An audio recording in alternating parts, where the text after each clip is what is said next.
Welcome guys, kali ini kita coba review pertandingan Indonesia melawan Filipina. Timnas Indonesia U23 melawan Timnas Filipina U23. Jadi gue habis nonton barusan pada match ini. Sebenarnya gue nonton juga match ini, match Timnas Indonesia kemarin lawan Brunei, menang telak 8-0, dan itu ngebuat gua coba makin penasaran ya. Sebenarnya di timnas U23 ini masih bisa diharapkan nggak ya gitu buat nanti tampil di AFC gitu. Ini memang timnas yang kita harapkan, tapi kita coba. Gue sebenarnya lebih kepengen tahu sih yang mendorong gua tuh mau nonton karena sebelumnya itu kan timnas U23 yang tahun 2024 itu yang main di 2025 juga sebenarnya pas di AFC itu lumayan bagus. Jadi buat lo yang suka bola pasti kan tahu prestasinya sampai mana di AFC cukup jauh perjalanannya, dan beberapa memang ngebuat sejarah banget ya gitu. Jadi timnas U23 ini ya nanti cikal bakal yang nanti bermain di AFC dan menggantikan timnas senior tentunya.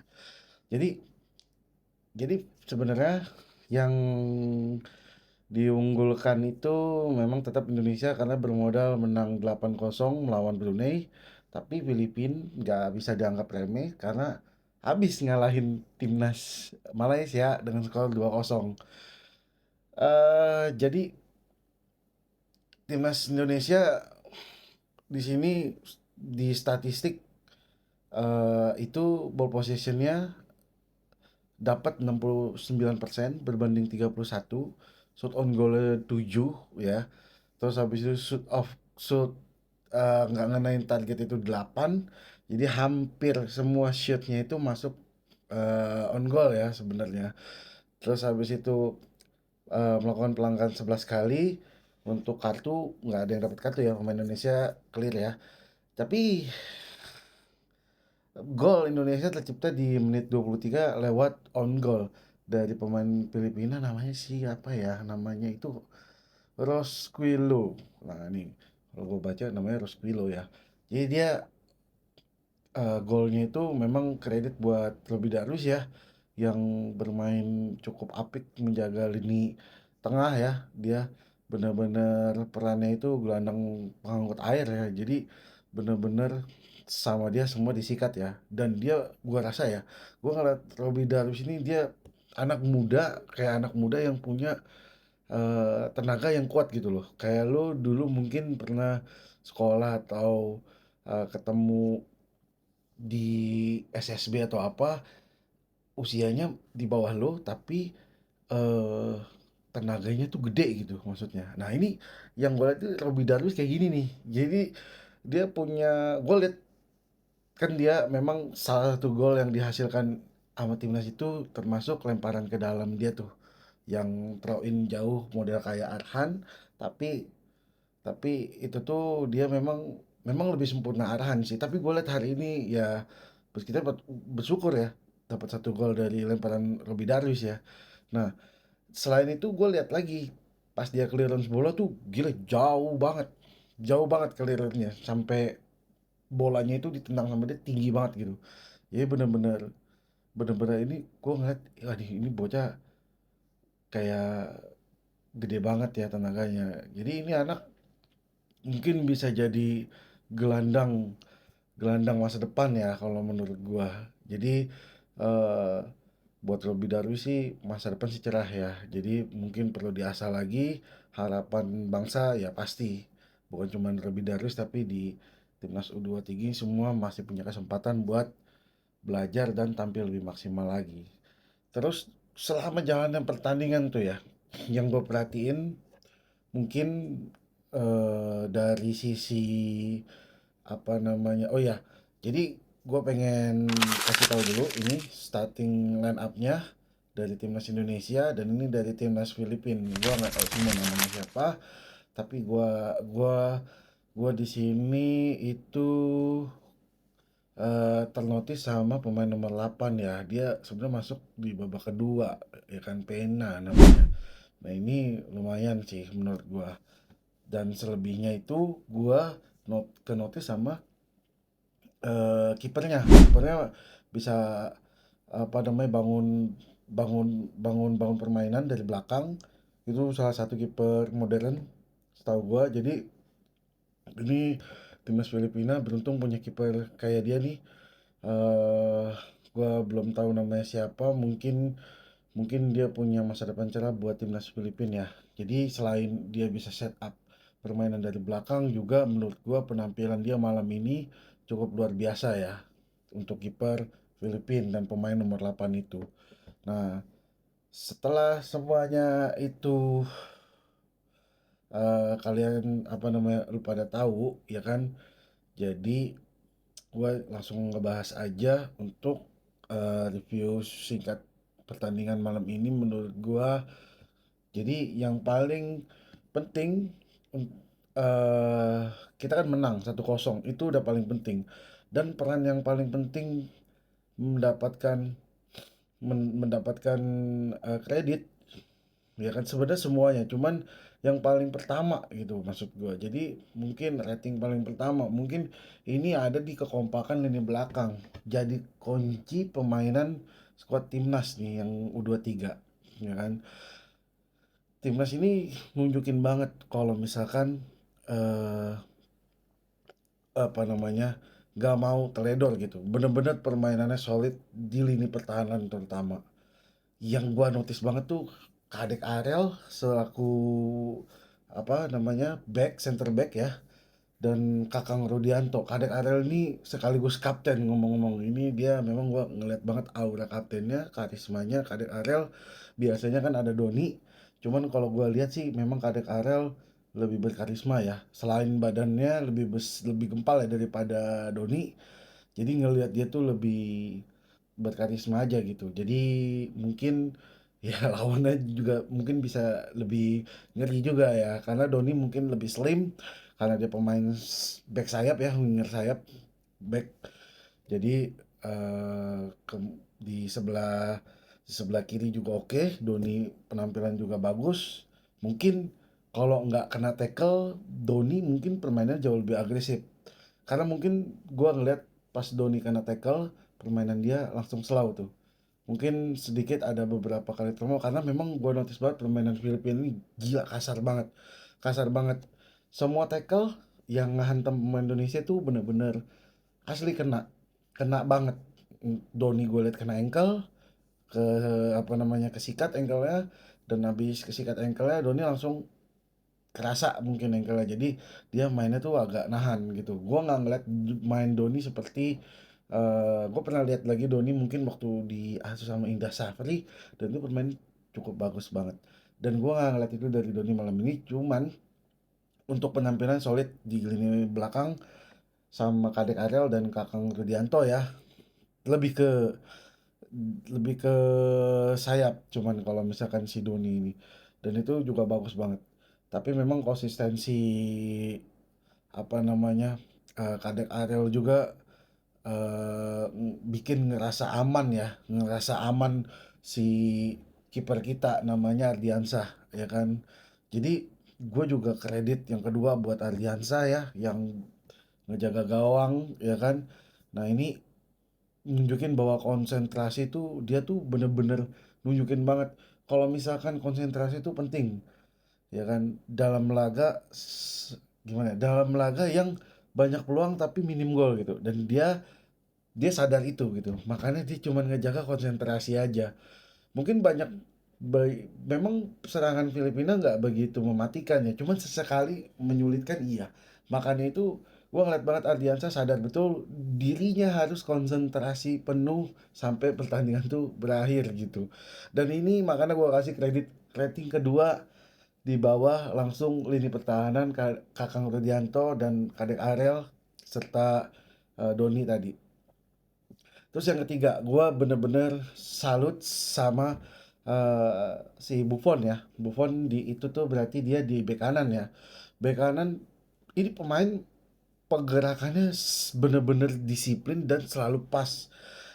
Rajin juga buat overlapping. Sebenarnya Buffon ini gue lihat ya badannya nggak terlalu slim dan dia juga nggak cepat sebenarnya. Cuman karena dia bisa ngebaca ruang kemampuannya mungkin ya, kemampuannya ngebaca ruang, kemampuan ngebaca start di mana kita bisa colong lari duluan gitu ya.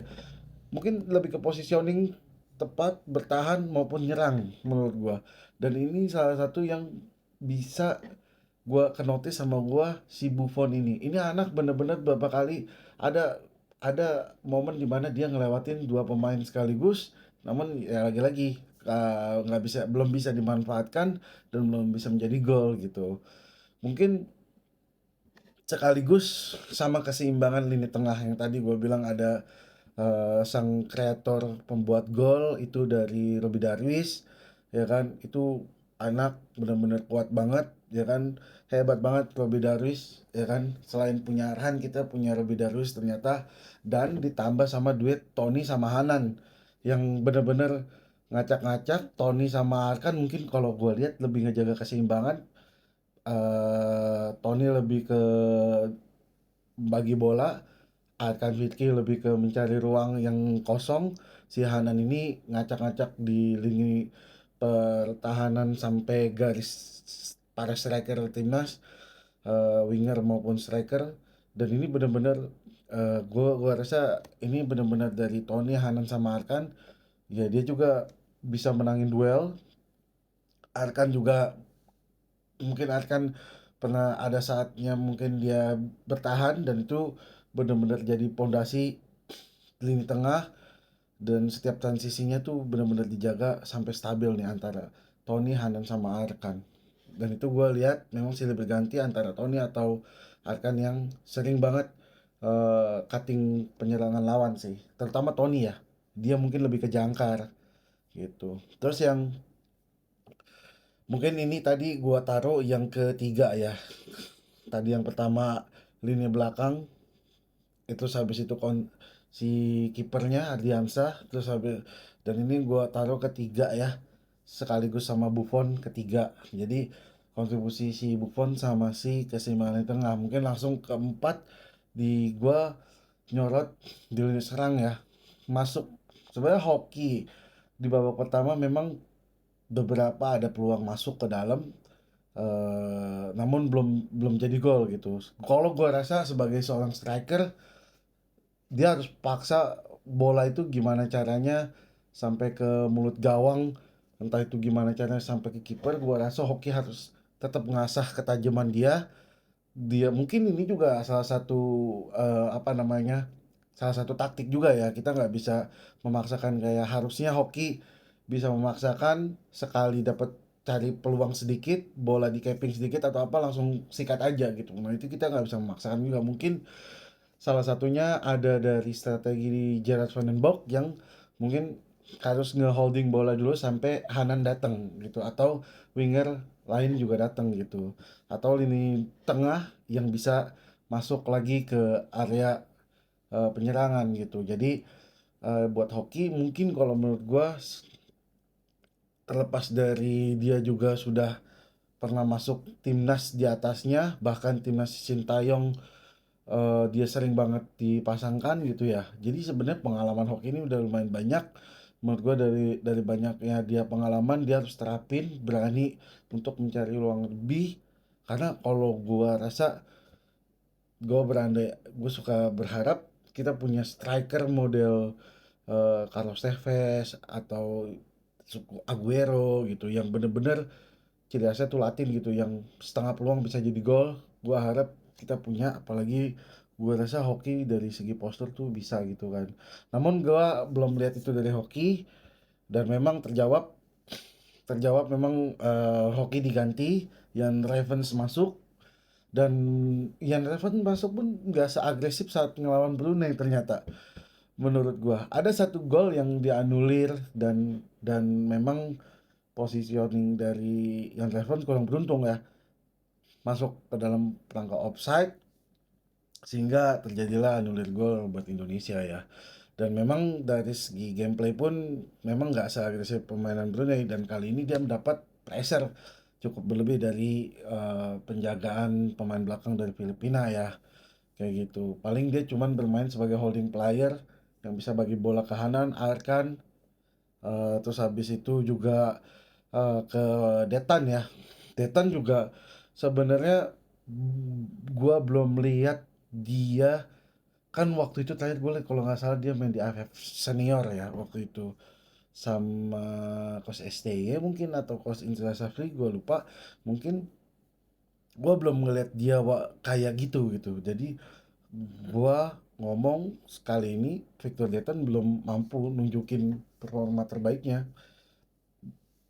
Biasanya dia bisa ngedribble dribble bola efektif yang bisa tembus pertahanan lawan. Beberapa kali dia coba cari luang, namun ya tetap mungkin ada beberapa kali gue lihat peluang dia yang dimana dia tuh bisa ngehandle bola sampai ke apa namanya ke area kiper kotak penalti, namun ya belum terjadi gol juga gitu, belum terjadi gol. Dan belum belum ada hasil yang benar-benar konkret gitu dari Victor Detan sebagai winger yang sebenarnya gua ngarep banget Victor Detan ini bisa kayak istilahnya bisa kayak Chiesa ya.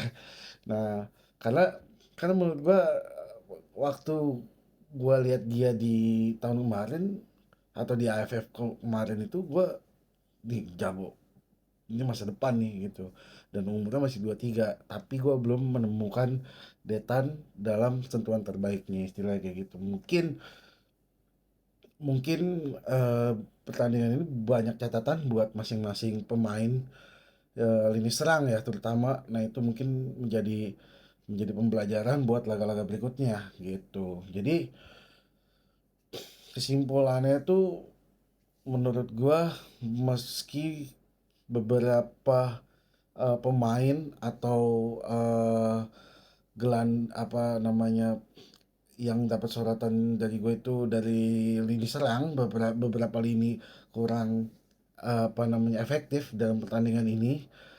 Gua rasa timnas ini perlu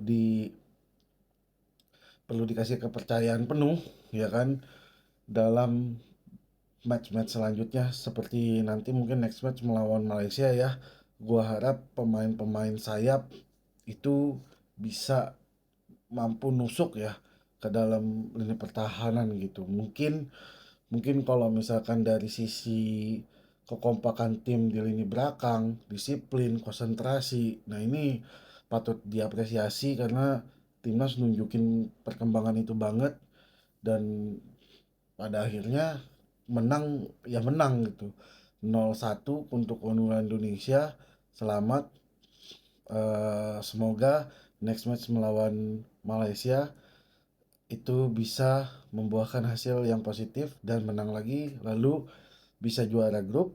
Karena ketika kita juara grup mendapatkan lawan yang lebih mudah ketimbang kita menjadi runner up ya gitu. Oke, cukup sekian review singkat gua sebagai memposisikan gua sebagai fans yang awam. Mungkin ketika gua salah penilaian atau salah sebut eh apa namanya informasi, mohon dibukakan pintu maaf. Gua cuman asik asik, kita kita pengen, gua dan lo pengen cuman asik-asik di sini tukar pikiran. Boleh semuanya, kalau lo misalkan suka sama pembahasan ini boleh di komen aja mau bahas timnas apa, pertandingan apa. Dan jangan lupa subscribe channel gua. Bye.